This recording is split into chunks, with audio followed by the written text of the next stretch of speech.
सप्रेम जयवी नमो बुधाय।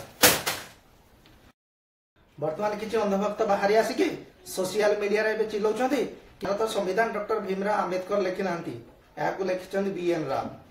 अरे जे बीएन राव जदि संविधान लिखिथिले तो एते वर्ष हेलानी आपण माने जाईथिले कुआडे? जो माने संविधान रो ड्राफ्टिंग कमिटी थे से माने कोन जानि नाहंती? ड्राफ्टिंग कमिटी रो चेयरमैन के थिला?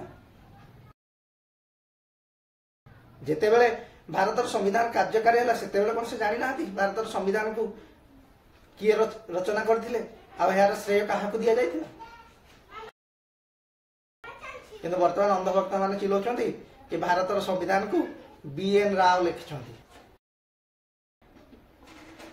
तमे कौन कहब संविधान किए लिखिथिला?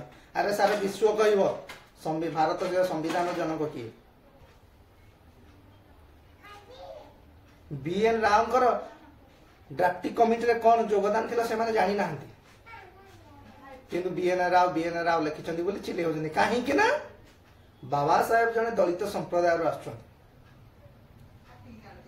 तेनु अंधभक्त माने एहा को सही पार नाहंती। तेनु से मानको ए श्रेयटा बाबा साहेब को देबा को बहुत कष्ट होछि, जलापड़ा होछि। ये जो मनोवादी चिंताधार अंधभक्त मान अच्छा जड़े दलित व्यक्ति को केबे हेले उच्च आसनर बा उच्च पदवीर बा उच्च प्रशंसार पात्र हिसाब से देखा सहयोग कर पारना। ठीक जेमिति आमर सुप्रीम कोर्ट रो प्रधान विचारपति को चप्पल फिंगा जाइथिला। तेणु ये जो मनोवादी अंधभक्त ने केबे सही ना सही पारिबे नाही।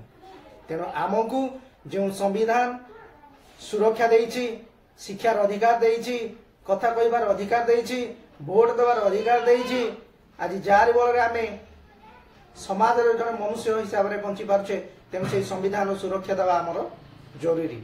बाबा साहेब को स्वप्न को पूरण करबा होछि हमर कर्तव्य।